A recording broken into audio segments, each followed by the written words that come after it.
Pagi selalu dimulai dengan cara yang sama. Di sebelahku, ranjang sudah kosong dan dingin. Agus, suamiku, sudah berangkat sebelum ayam jantan pertama berkokok.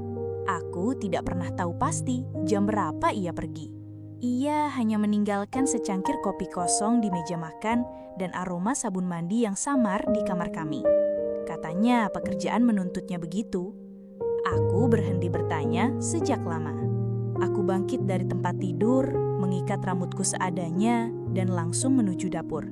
Tanganku bergerak otomatis, seperti mesin yang sudah diprogram selama bertahun-tahun.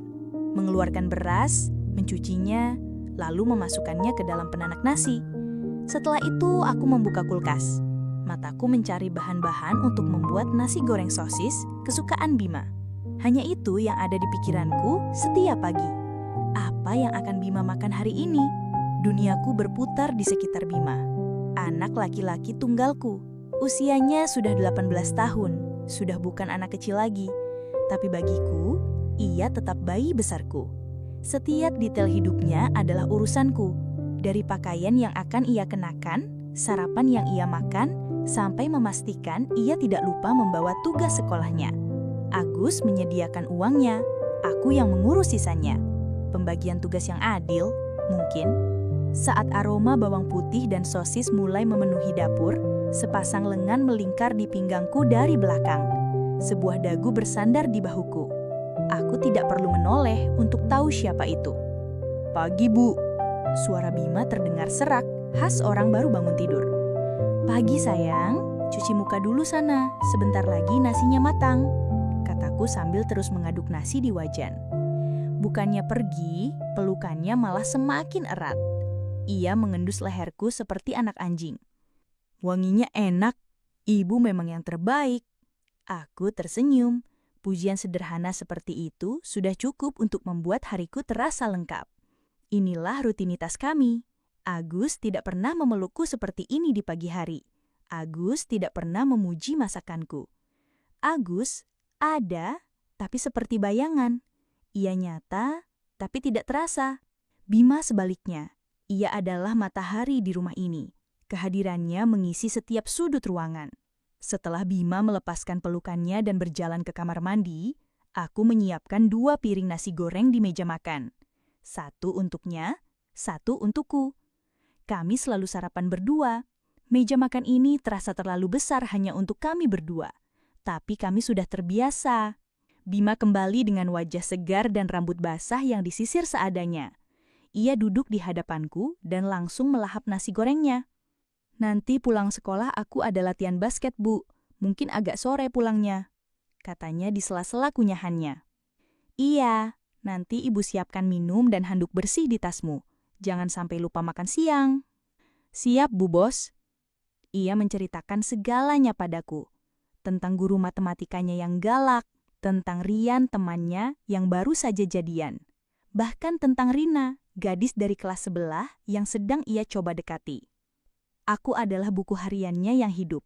Aku tahu semua rahasianya, semua ketakutannya, semua mimpinya. Aku adalah pendengar setianya, penasihatnya, dan kadang bank pribadinya saat uang jajannya habis sebelum waktunya. Sebaliknya, hubungannya dengan Agus seperti hubungan antara atasan dan bawahan. Saat Agus pulang kerja di malam hari, biasanya Bima sudah di kamar. Kalaupun mereka bertemu di ruang tengah, percakapan mereka sangat kaku dan bisa ditebak. "Bagaimana sekolahmu?" tanya Agus, matanya masih terpaku pada layar ponsel. "Baik ya," jawab Bima singkat. "Nilaimu jangan sampai turun." "Iya ya." Setelah itu hening. Agus sibuk dengan dunianya, Bima akan pamit masuk ke kamar. Tidak ada obrolan tentang basket, tentang teman, apalagi tentang perempuan. Agus tidak tahu nama teman-teman Bima. Agus mungkin bahkan tidak tahu kalau Bima sedang naksir seseorang. Aku yang tahu semuanya. Aku merasa memegang kendali penuh atas kehidupan emosional anakku. Dan sejujurnya, aku menyukainya. Pernah suatu kali Bima pulang dengan wajah muram. Ia gagal dalam ujian fisika yang penting. Seharian ia mengurung diri di kamar. Aku mengetuk pintunya, membawakannya sepiring buah potong. Ia membuka pintu sedikit, lalu menarikku masuk. Ia tidak berkata apa-apa. Ia hanya duduk di tepi ranjangnya, lalu menangis. Bukan tangisan keras, tapi isakan tertahan yang membuat bahunya berguncang. Aku duduk di sebelahnya dan menarik kepalanya ke pangkuanku. Tangisku ikut pecah melihatnya begitu hancur. Aku membelai rambutnya yang tebal, membisikkan kata-kata penenang.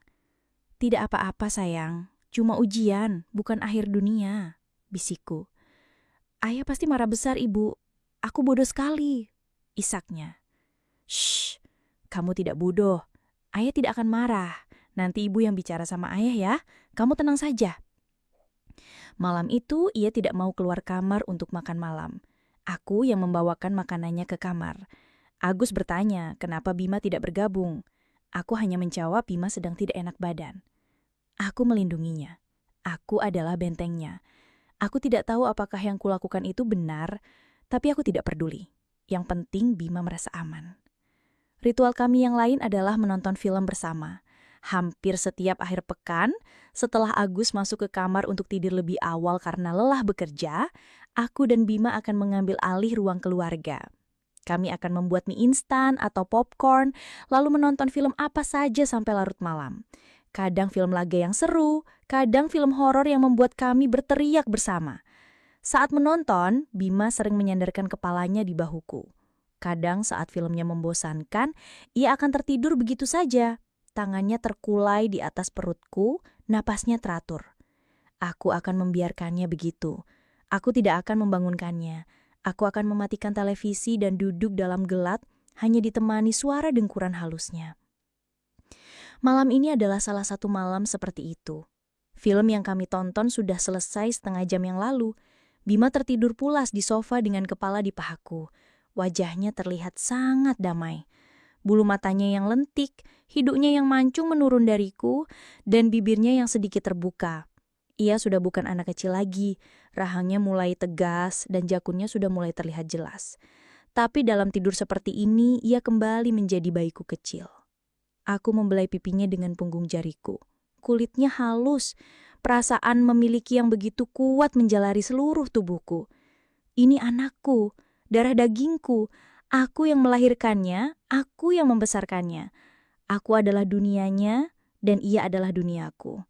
Perasaan itu terasa begitu nyaman, begitu benar.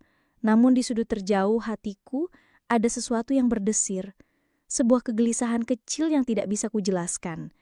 Perasaan memiliki ini terasa terlalu pekat, terlalu dalam. Aku menepisnya jauh-jauh. Mungkin ini hanya perasaan seorang ibu yang terlalu mencintai anaknya. Tidak ada yang salah dengan itu kan? Aku terus memandanginya, tidak ingin momen ini berakhir. Di luar suara jangkrik terdengar bersahutan. Di dalam rumah hanya ada aku, Bima, dan keheningan yang terasa begitu dalam. Pecahan kaca pertama di dinding kehidupanku yang sempurna datang dalam bentuk pesan singkat. Bima mengirimiku foto tangkapan layar percakapannya dengan Rina, gadis yang selama ini ia ceritakan. Isinya singkat dan menyakitkan. "Kita putus aja, kayaknya kita nggak cocok." Di bawahnya, Bima hanya menulis satu kata, "Bu." Seketika itu juga, duniaku runtuh bersamanya. Hatiku terasa diremas. Aku tahu betapa berartinya Rina bagi Bima.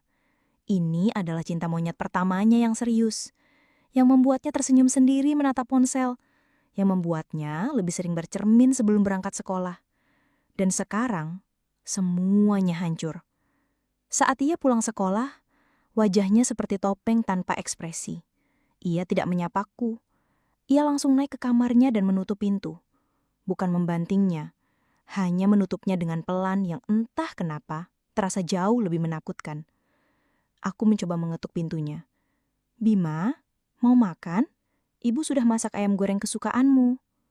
Tidak ada jawaban. "Sayang, buka pintunya dong, bicara sama ibu." Hening. Aku tahu ia ada di dalam. Aku bisa merasakannya. Tapi dinding di antara kami tiba-tiba terasa begitu tebal. Aku menyerah, meninggalkan piring makannya di depan pintu, berharap ia akan mengambilnya nanti. Piring itu tetap di sana sampai pagi. Kondisi ini berlangsung selama 3 hari. Ia hanya keluar kamar untuk ke kamar mandi atau mengambil air minum di malam hari saat semua orang sudah tidur. Ia bolos sekolah. Agus sempat marah-marah. Anak laki-laki kok cengeng karena perempuan? Suruh keluar, hadapi masalahnya. Teriaknya di depan pintu kamar Bima. Tentu saja itu tidak membantu. Itu hanya membuat Bima semakin dalam masuk ke dalam cangkangnya. Kebetulan, atau mungkin takdir, Agus harus berangkat keluar kota untuk perjalanan dinas selama 4 hari. Rumah terasa sangat besar dan kosong. Hanya ada aku dan kesedihan Bima yang pekat, yang seolah meresap ke dalam dinding dan perabotan. Malam pertama Agus pergi, aku tidak bisa tidur. Aku turun ke bawah untuk minum air. Saat melewati ruang tengah yang gelap, aku melihat siluet seseorang duduk di sofa. Itu Bima. Ia hanya duduk mematung dalam gelap, menghadap jendela yang menampilkan pekatnya malam. Bima, panggilku pelan sekali. Ia tidak menoleh. Aku mendekat dan duduk di sebelahnya, menjaga jarak. Aku tidak tahu harus berkata apa. Semua kata-kata penghibur terasa hampa. Jadi aku hanya diam, menemaninya dalam keheningan. Setelah hampir 10 menit, isakan pertamanya pecah. Pelan tapi begitu menyayat. Lalu bahunya mulai berguncang. Ia menutup wajahnya dengan kedua tangan, mencoba meredam suara tangisnya, tapi gagal. Tangisnya adalah tangis orang yang benar-benar hancur, yang kehilangan pegangan. Refleks seorang ibu mengambil alih. Aku merapat, merengkuhnya dalam pelukanku. Ia tidak menolak. Ia justru membenamkan wajahnya di ceruk leherku, memelukku begitu erat seolah aku adalah satu-satunya benda nyata di dunia ini. Bajuku basah oleh air matanya. Aku bisa merasakan sakitnya, kesepiannya, keputusasaannya. Sakit, Bu, sakit sekali di sini, racaunya sambil menepuk-nepuk dadanya.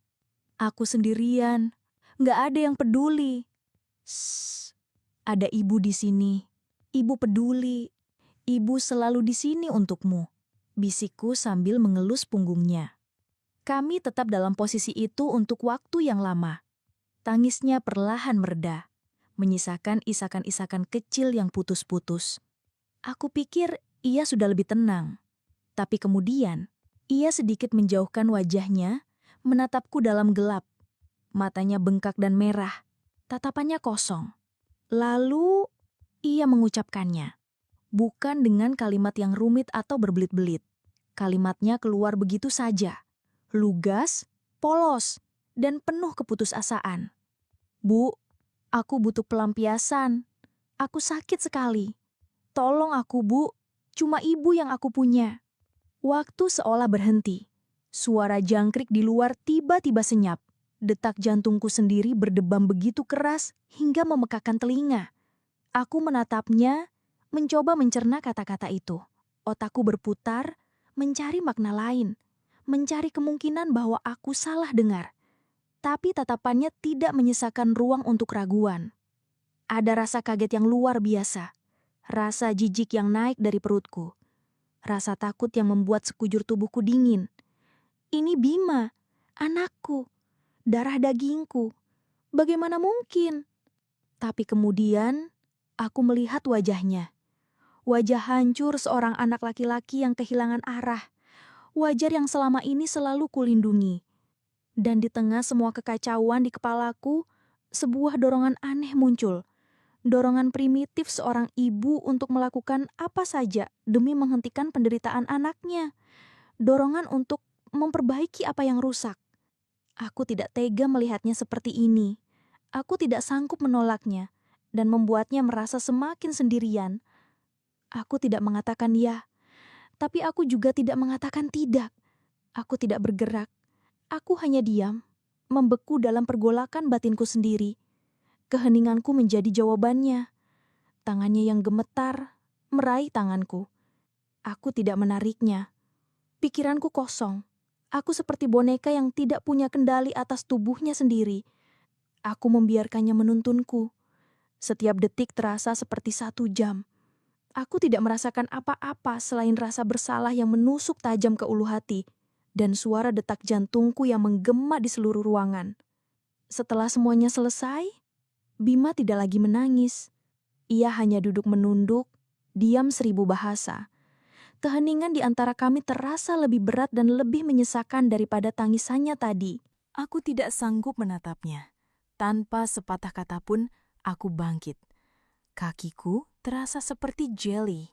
Aku berjalan cepat, hampir berlari, menuju kamarku di lantai atas. Aku menutup pintu dan menguncinya. Tubuhku merosot ke lantai. Napasku tersengal-sengal seolah baru saja berlari maraton. Aku memeluk lututku. Tubuhku gemetar hebat. Apa yang baru saja aku lakukan? Pertanyaan itu terus berputar di kepalaku. Malam itu, aku tidak bisa tidur. Aku hanya duduk bersandar di pintu sampai pagi menjelang. Merasa kotor, hancur dan ketakutan. Sesuatu telah pecah malam ini. Sesuatu yang tidak akan pernah bisa diperbaiki lagi. Pagi setelah malam itu adalah pagi yang paling aneh dalam hidupku. Dapur yang biasanya hangat oleh obrolan kami, kini terasa dingin dan sunyi. Aku membuat nasi goreng seperti biasa, tapi tanganku terasa kaku. Saat Bima turun, ia tidak memelukku dari belakang. Ia berjalan melewatiku seolah aku tidak ada, mengambil segelas air dan duduk di meja makan tanpa sepatah kata pun. Aku meletakkan sepiring nasi goreng di hadapannya. Mata kami bertemu untuk sepersekian detik. Di matanya, aku tidak melihat apa-apa. Kosong. Lalu ia segera menunduk dan mulai makan dalam diam. Keheningan itu begitu berat, begitu memekakan. Setiap suara sendok yang beradu dengan piring terdengar seperti ledakan. Aku ingin mengatakan sesuatu, apa saja, untuk memecah kebisuan ini. Aku ingin berteriak, menangis, bertanya kenapa, tapi tidak ada suara yang keluar dari tenggorokanku. Aku merasa jijik pada diriku sendiri. Setiap kali aku meliriknya, bayangan kejadian malam itu melintas di kepalaku, membuat perutku mual. Aku berharap semua itu hanya mimpi buruk. Aku meyakinkan diriku bahwa itu adalah sebuah kekhilafan, sebuah kesalahan tunggal yang terjadi karena emosi yang tidak terkendali.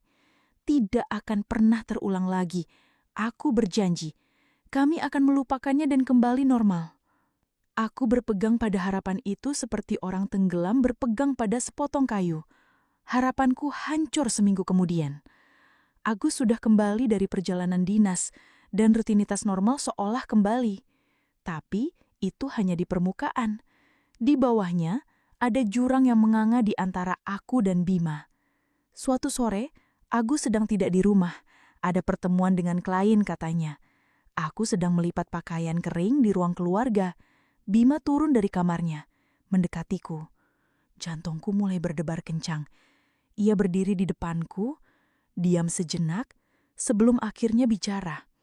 Suaranya pelan, nyaris berbisik, tapi ada nada menuntut di dalamnya. Bu, sekali lagi, bukan permintaan. Itu adalah sebuah pernyataan. Darahku seolah surut dari wajahku. Bima, jangan, ini salah. Kita tidak boleh begini, kataku dengan suara gemetar. Aku mencoba menatap matanya, menunjukkan bahwa kali ini aku serius. Tapi ia membalas tatapanku dengan tatapan yang berbeda dari malam itu. Bukan lagi tatapan hancur, melainkan tatapan dingin dan terluka. Jadi, ibu mau menolakku setelah semua yang terjadi? Aku pikir ibu peduli padaku. Kata-kata itu adalah belati yang menusuk tepat di jantungku. Ancaman penolakan emosional. Itulah senjatanya. Ia tahu kelemahanku. Ia tahu aku paling takut kehilangan posisiku sebagai satu-satunya orang yang ia andalkan. Aku takut jika aku menolaknya, ia akan benar-benar menutup dirinya dariku dan aku akan kehilangan anakku selamanya. Ketakutan itu lebih besar daripada rasa jijikku pada perbuatan itu sendiri. Aku tidak menjawab. Aku hanya menunduk dan tanganku yang sedang melipat pakaian berhenti bergerak. Lagi-lagi, keheninganku menjadi persetujuan. Dan terjadilah lagi. Kali ini tidak ada tangisan atau drama, hanya ada transaksi dingin yang membuatku merasa semakin kotor. Setelahnya, aku merasa hampa, kosong. Itu menjadi rahasia gelap kami, sebuah ritual busuk yang terjadi di sela-sela kehidupan normal kami. Terjadi di saat-saat yang aman ketika deru mobil Agus tidak terdengar di garasi. Kadang di kamarnya, kadang di ruang keluarga saat hujan deras di luar. Setiap kali aku selalu berjanji pada diriku sendiri bahwa ini adalah yang terakhir. Tapi aku selalu gagal menepatinya. Aku terperangkap. Aku mulai hidup dalam dua dunia. Di depan Agus, aku adalah Sinta, istri yang patuh dan ibu yang baik. Aku memasak makan malamnya, menyiapkan pakaian kerjanya, tersenyum saat ia membuat lecucon yang tidak lucu. Tapi saat hanya berdua dengan Bima, aku adalah orang lain. Aku adalah budak dari rasa bersalahku dan kebutuhanku yang menyedihkan untuk terus menjadi pusat dunianya. Setiap sentuhan dari Agus terasa seperti siksaan. Saat ia memelukku di malam hari, aku akan menahan napas, berharap ia segera tertidur. Aku mulai sering menolak ajakannya untuk berhubungan suami istri. Aku beralasan lelah, sakit kepala, apa saja. Aku tidak sanggup. Aku merasa seperti seorang penipu. Aku kotor. Aku mulai membenci diriku sendiri dengan sepenuh hati. Aku benci melihat bayanganku di cermin. Aku benci kelemahanku, ketidakberdayaanku untuk mengatakan tidak. Aku juga mulai membenci Bima. Aku benci tatapannya yang menuntut, keheningannya yang manipulatif. Tapi aku lebih membenci diriku sendiri karena aku tahu, akulah yang membiarkan ini semua terjadi. Akulah yang membuka pintunya. Lingkaran setan itu telah menjeratku begitu erat. Aku tidak bisa melihat jalan keluar. Setiap hari adalah kebohongan. Setiap senyum adalah kepalsuan. Rumah yang dulu menjadi istanaku, kini terasa seperti penjara yang kubangun sendiri. Dan aku adalah narapidana sekaligus sipirnya. Menyimpan rahasia sebesar ini sendirian membuatku gila secara perlahan. Aku menjadi orang yang berbeda. Aku mudah terkejut. Suara pintu yang terbuka atau dering telepon yang tiba-tiba bisa membuat jantungku melompat ke tenggorokan. Aku lebih banyak diam. Pikiranku sering kosong, melayang ke tempat-tempat gelap yang tidak ingin kukunjungi.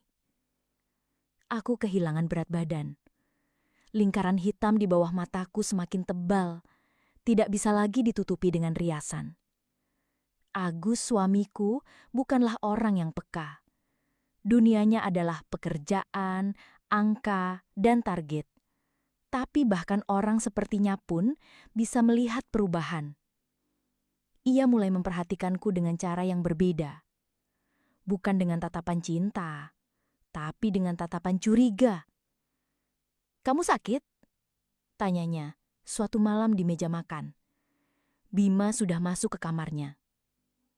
"Tidak, hanya sedikit lelah," jawabku, menghindari matanya. "Akhir-akhir ini kamu sering sekali lelah, Sinta. Wajahmu juga pucat. Kalau sakit kita ke dokter." "Aku tidak apa-apa, Mas. Hanya kurang tidur." Itu tidak sepenuhnya bohong. Aku memang kurang tidur. Setiap malam, aku berbaring di sampingnya, pura-pura tertidur, tapi otakku terus bekerja. Memutar ulang setiap kejadian, setiap sentuhan, setiap kata. Rasa bersalah dan jijik menggerogotiku dari dalam. Penolakanku diranjang menjadi masalah besar. Awalnya ia bisa menerima alasanku yang selalu sama, lelah atau sakit kepala. Tapi lama-kelamaan kesabarannya habis. Ia mulai berpikir yang tidak-tidak. Aku tahu itu dari cara menatapku. "Kamu punya laki-laki lain?" tanyanya. Suatu malam langsung ke intinya. Aku terkesiap. Tuduhan itu begitu jauh dari kenyataan yang sebenarnya, tapi tetap saja menyakitkan. "Jaga bicaramu, Mas. Bagaimana bisa kamu berpikir seperti itu?" balasku, menggunakan kemarahan untuk menutupi rasa takutku. "Lalu kenapa? Kenapa kamu selalu menolakku? Kenapa kamu seperti orang asing sekarang? Kamu hampir tidak pernah berbicara padaku. Kamu selalu melamun. Ada apa sebenarnya?" cecarnya.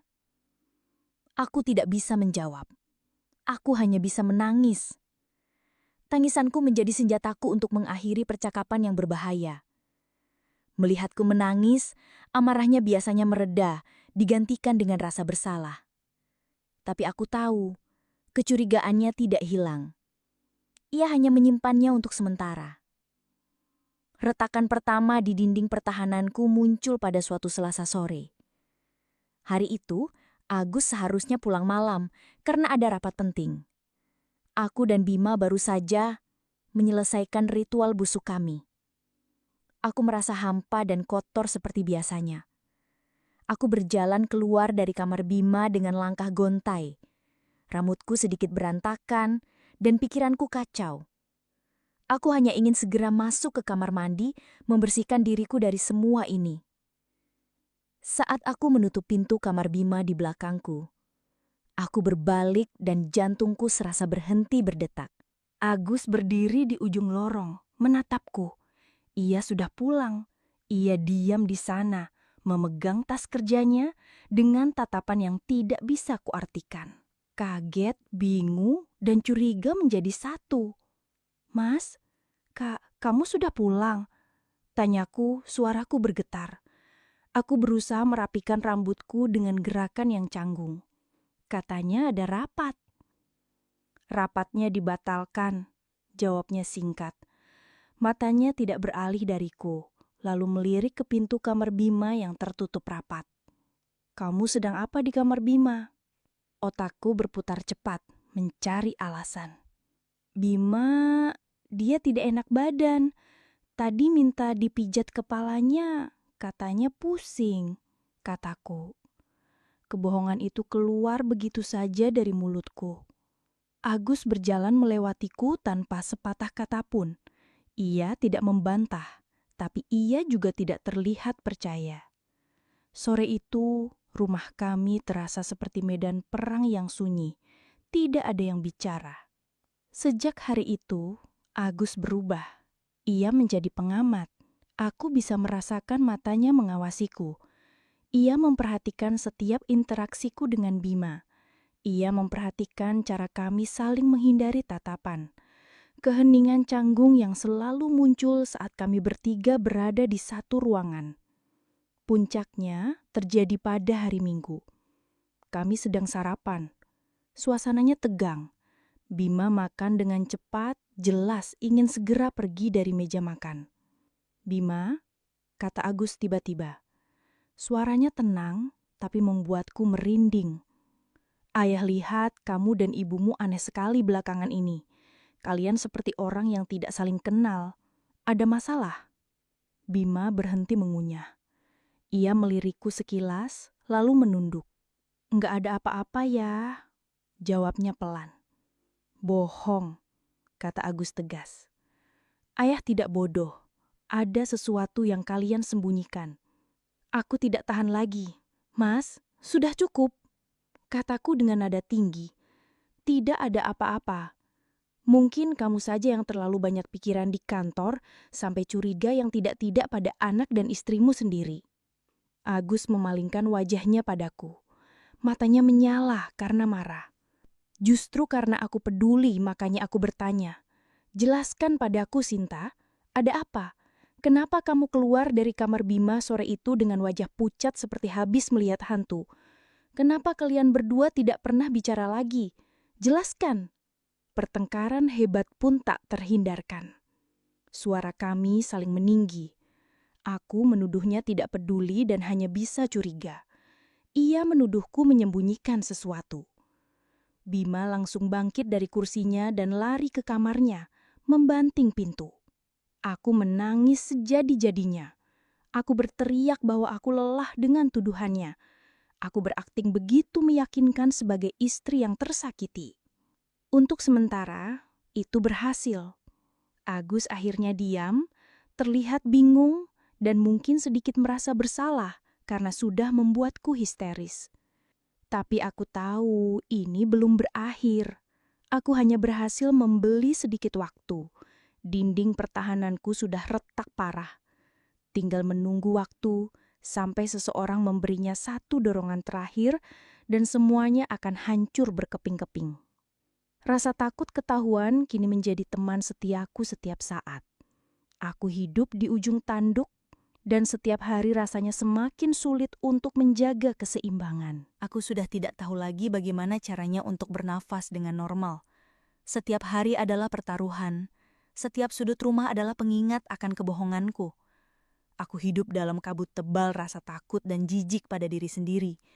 Aku sampai pada titik di mana aku tidak peduli lagi jika semuanya hancur. Aku hanya ingin kabut ini hilang.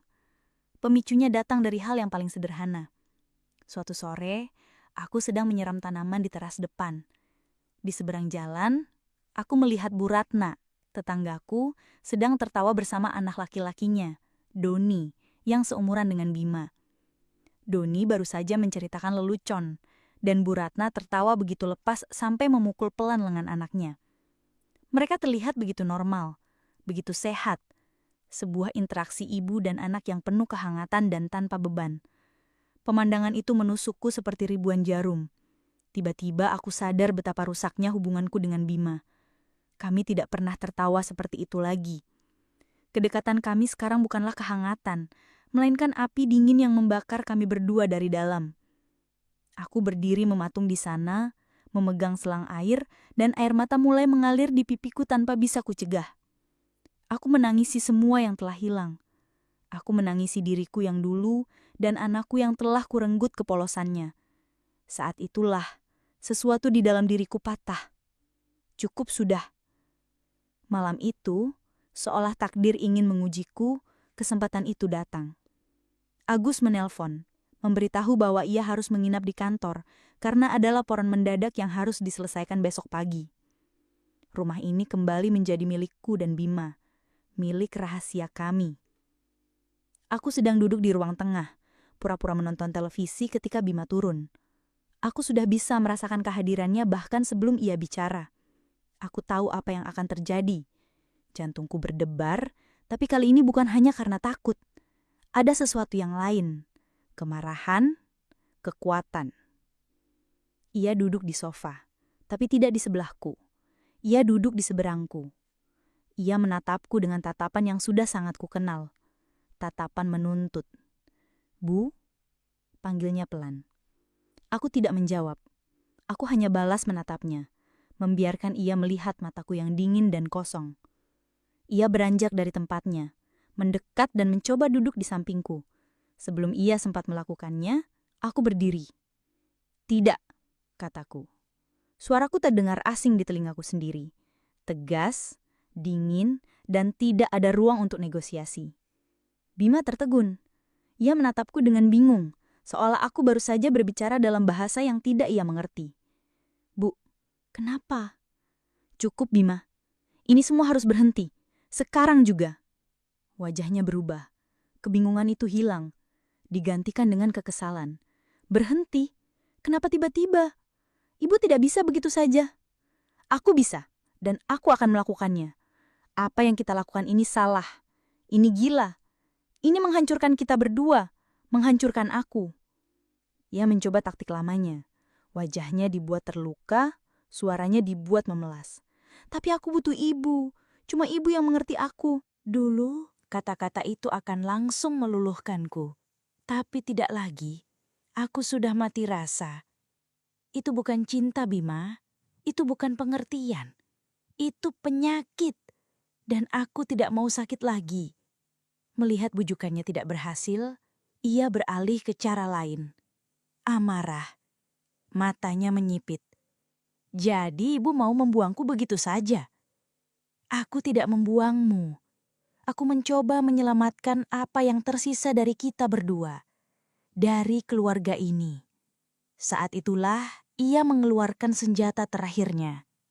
Senjata pamungkas yang selama ini paling kutakuti. Wajahnya mengeras dan ia tersenyum sinis. Senyuman yang membuatku mual.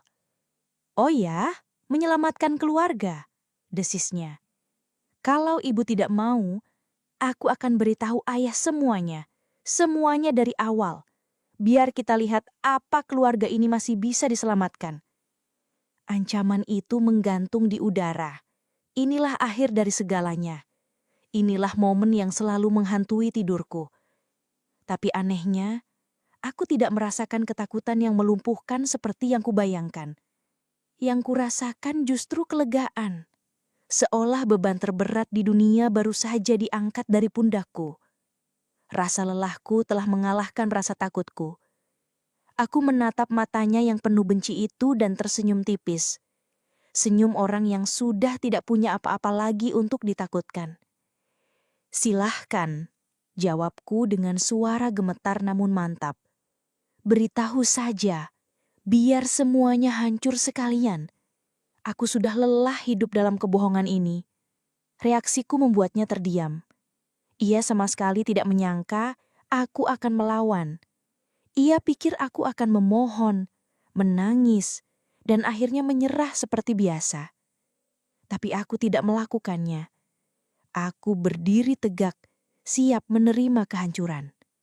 Melihatku tidak goyah, kemarahannya meledak. Ia tidak tahu lagi harus berbuat apa. Ia berteriak, sebuah teriakan frustrasi yang penuh amarah, lalu berbalik dan meninju dinding. Setelah itu, ia lari ke kamarnya dan membanting pintu begitu keras hingga bingkai foto di dinding bergetar. Aku masih berdiri di tempat yang sama. Tubuhku gemetar hebat. Tapi kali ini, aku tidak merasa kotor. Aku tidak merasa kalah. Aku berhasil. Aku telah memutus lingkaran setan itu. Rumah itu menjadi sunyi senyap. Bukan keheningan yang canggung seperti sebelumnya, tapi keheningan yang dingin dan bermusuhan. Aku tahu, aku mungkin baru saja kehilangan anakku untuk selamanya. Hubungan kami sudah rusak dan tidak akan pernah bisa diperbaiki. Tapi untuk pertama kalinya setelah sekian lama, aku merasa bisa bernafas lagi.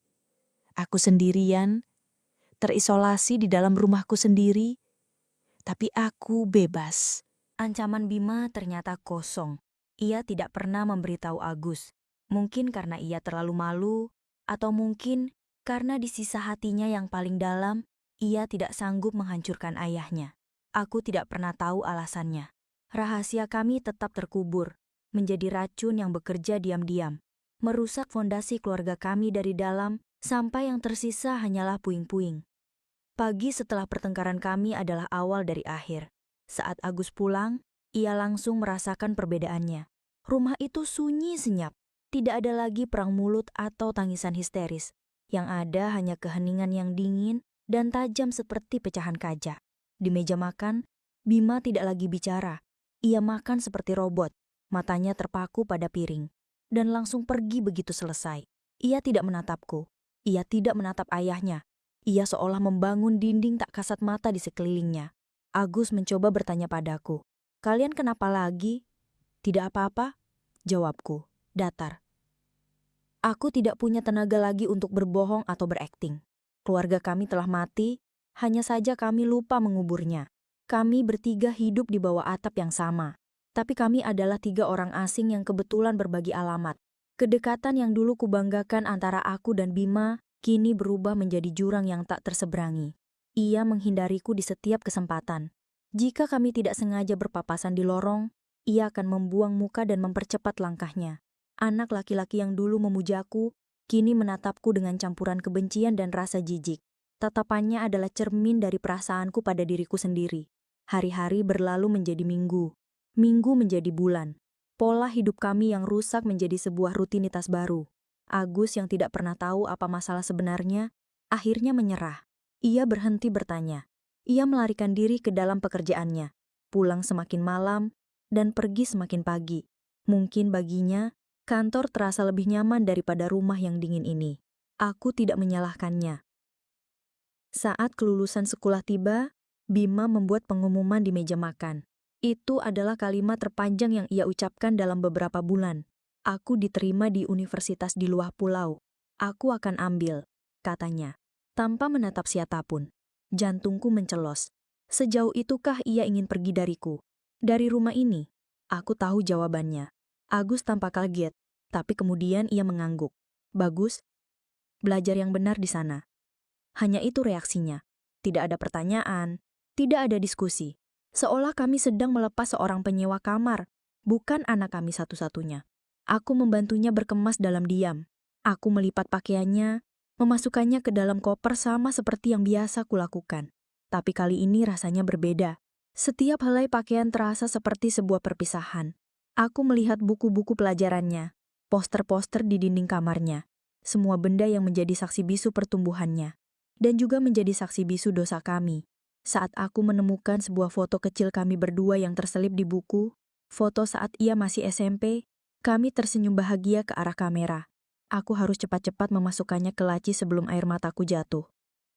Hari ia berangkat, aku dan Agus mengantarnya ke bandara.